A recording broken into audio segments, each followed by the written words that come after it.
Et donc, rebonjour et toujours bienvenue sur la mécanique universelle, le site mécaniqueuniverselle.net qui essaie de démontrer que l'humanité évolue sans le savoir vers son ultime perfection, la paix universelle, la fraternité, l'amour du prochain, l'amour absolu, le bonheur absolu, le souverain bien, peu importe comment on l'appelle, l'extase, le nirvana, l'éveil, l'ataraxie.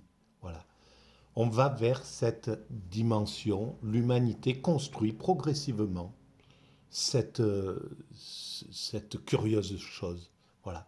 On a fait un grand pas déjà, une grande partie de cette évolution entre le moment où nous nous sommes distingués des autres primates, où nous avons, voilà, il y a eu une rupture génétique avec, on pourrait marquer la naissance de l'humanité à ce moment-là, cette rupture génétique, et à partir de là, nous sommes une humanité, voilà, nous sommes devenus une humanité différente, particulière, avec, avec des aptitudes différentes des autres espèces, voilà, avec la capacité de chercher à savoir d'où nous venons, qui nous sommes, où nous allons, etc. Donc de réfléchir, de rendre compte de cette création, pourquoi il y a quelque chose plutôt que rien.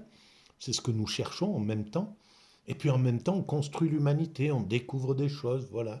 Progressivement, on découvre, on, on- on arrive à maîtriser le feu, on découvre la roue, le langage, les voilà, bon, c'est tellement immense tout ce qu'on a fait pour arriver jusqu'au point où nous en sommes que voilà, ben, tout le monde maintenant on sait en lisant un petit peu nos livres d'histoire ou en regardant Wikipédia, on peut savoir tout ce que l'homme a réalisé jusqu'à présent. Et donc on n'est pas très loin de cette finalité. Encore des siècles, évidemment, pas, on voit bien qu'il va falloir finir de domestiquer la violence de l'homme. On commence à savoir le faire, on sait très bien qu'on va pouvoir faire en sorte que l'homme ne soit plus un loup pour l'homme. Inutile de réfléchir longtemps pour comprendre qu'on parviendra à,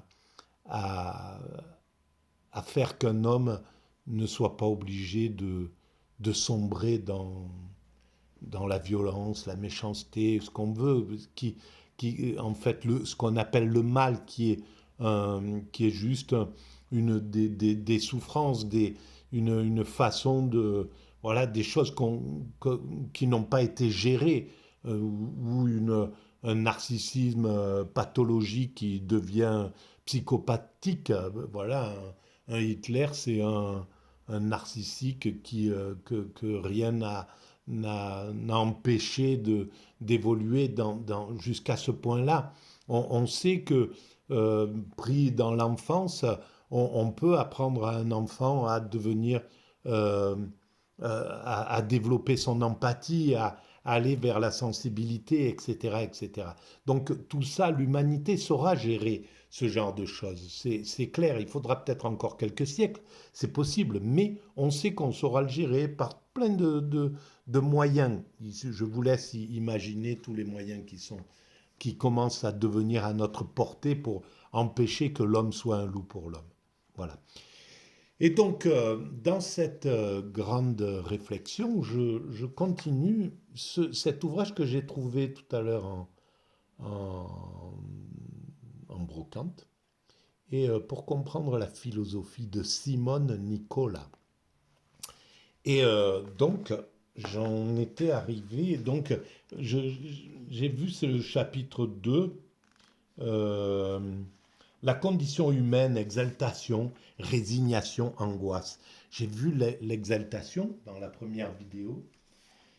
La seconde, j'ai commencé la résignation et je vais continuer un petit peu sur la résignation.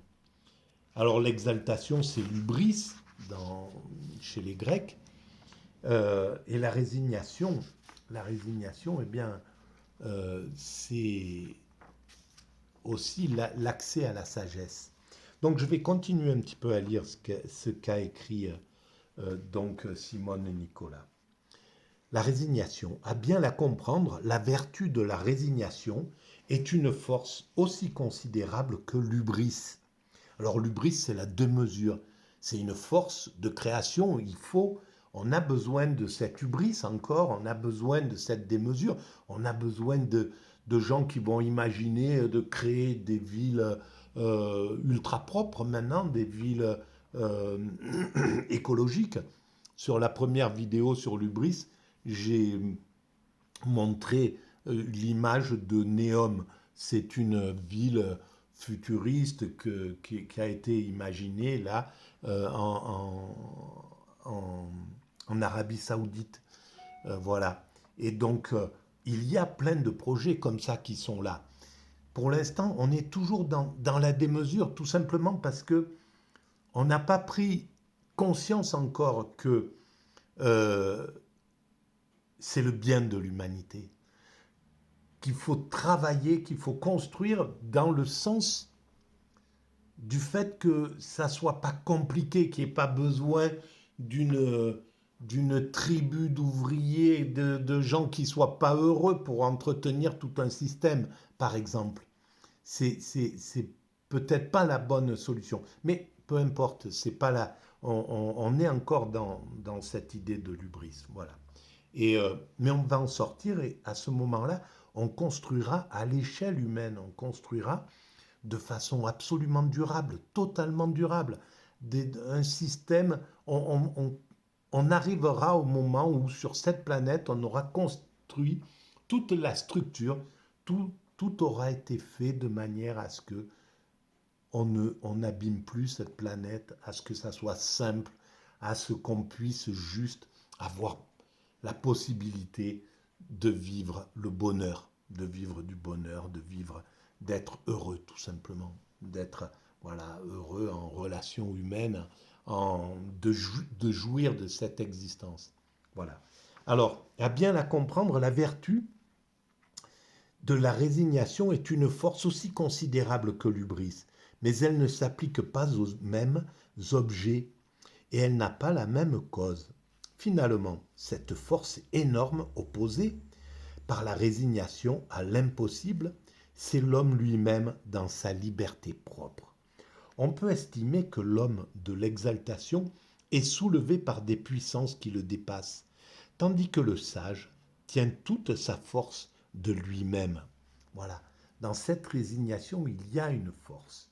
Mais la résignation ne veut pas dire ne pas construire, ne pas faire. Ça veut dire mettre à l'échelle de notre vocation, de, notre, de nos moyens, ne pas réfléchir vraiment à tout. Ne pas, bien sûr qu'on peut construire des immeubles de 400, 500 mètres, 500 mètres de hauteur, peut-être 1000 mètres, on peut y arriver, bien entendu. Mais est-ce que ça va avec le fait de la sagesse humaine, du bonheur humain, du fait de juste pouvoir se déplacer, aller de ville en ville, d'un monde qui soit abouti. Peut-être pas, mais il faut passer par ce moment. Il y a pas, on ne peut pas le critiquer, mais simplement, l'hubris, c'est une chose, elle est là. Cette force de l'hubris, elle est nécessaire pour construire, mais l'humilité, donc la résignation et ramener les choses à l'humilité, c'est une autre voie. Et ces deux voies-là sont en train de vraiment travailler ensemble. Il y a la voie de l'humilité, la voie de la simplicité, de tout ça qui est en train d'arriver. On se rend compte que le monde nous a mis un rocher sur notre allure en Ferrari ou en TGV à fond de ballon. euh, on, on- Évidemment, la vie en elle-même, elle nous a juste mis un rocher au milieu, là, en disant, voilà, ben, euh, là, c'est, il y a un petit accident, il y a quelque chose qui est un peu, voilà, pardon.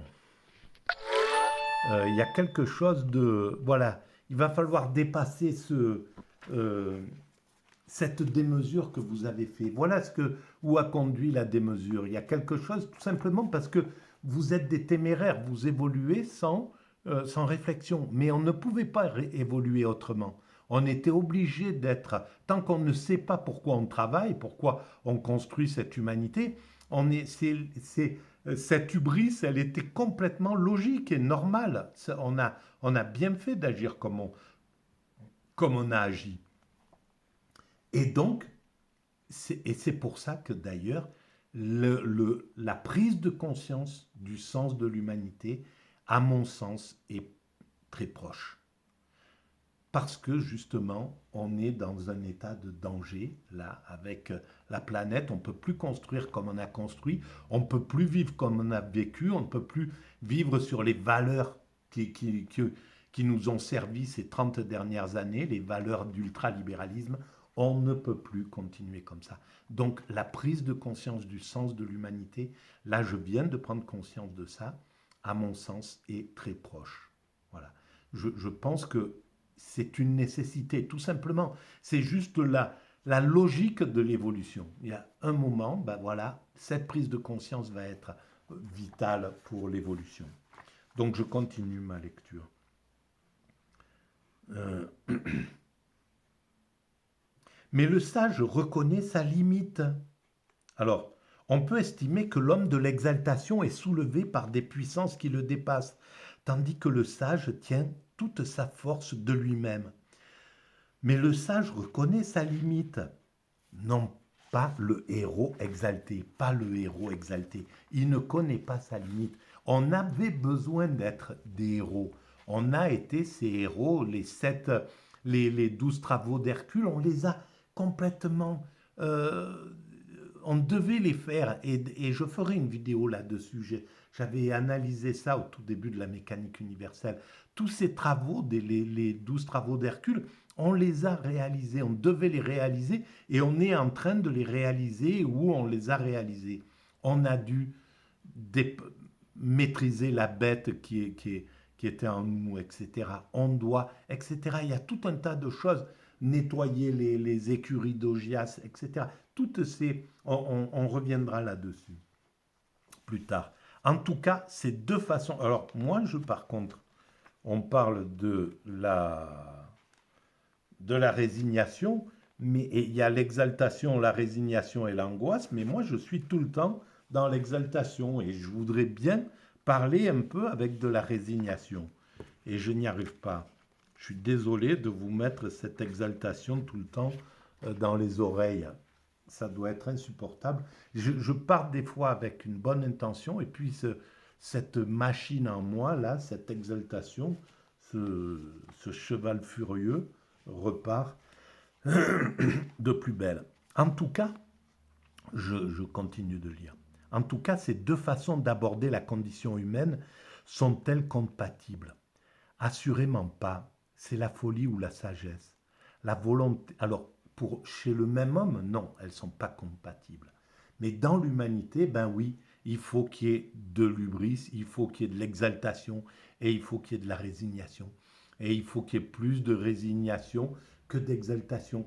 Imaginons qu'on soit tous dans l'état de compétiteurs, de vouloir gagner à tout prix.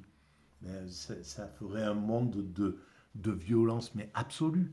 Donc, le, le monde se distribue correctement. Il y a un nombre de caractères qui vont aller vers la sagesse, la résignation, l'humilité, le fait voilà, une grande partie comme ça, et puis un petit nombre de dominants qui vont être dans l'hubris et qui vont avoir envie de construire des tours Eiffel, des TGV, des avions supersoniques, etc., etc. C'est légitime, c'est comme ça, ça marche très bien si les deux dimensions sont respectées. S'il y a trop de dominants, il y a trop de violence, ça va avec. Voilà, il y a trop de compétition, il y a trop d'agressivité. Voilà, si on parle, si à partir du moment où on est dans des compétitions euh, violentes, ce qui a été le cas du néolibéralisme. Parce que ça peut être aussi, on aurait pu faire la mondialisation de façon euh, dans une compétition euh, un peu ludique et puis respectueuse, comme sous les principes de Pierre de Coubertin. Hein. On aurait très bien pu mais faire passer la mondialisation. Ok, alors tout le monde est en compétition, chinois, machin, américain, européen, russe, africain, etc. Tout le monde est en compétition, mais on se respecte, voilà, puisqu'on travaille pour l'humanité, on utilise la compétition pour avoir l'énergie, parce que c'est bon pour le moral, etc., mais dans le respect absolu. Voilà, ça aurait pu être, mais ça, c'est dans un autre monde, une autre dimension, notre... Donc non, c'est juste voilà, ça n'a pas été comme ça que ça s'est fait, parce qu'il ne fallait pas que ça se fasse comme ça. On ne peut pas avoir la nostalgie de quelque chose qui ne pouvait pas se faire à ce moment-là, parce que la psychologie humaine n'était pas prête, tout simplement. Donc, la volonté d'abord, ou l'intelligence avant tout. La tragédie toujours affrontée ou le conseil toujours de prudence. La divination inspirée ou le calcul de la raison. Voilà. Donc je ne vais pas aller plus loin parce que je veux après faire la vidéo sur l'angoisse, la troisième partie de ce petit de ce chapitre que nous a offert Simone Nicolas. Voilà, je vous remercie de votre écoute et puis je vous dis à très bientôt.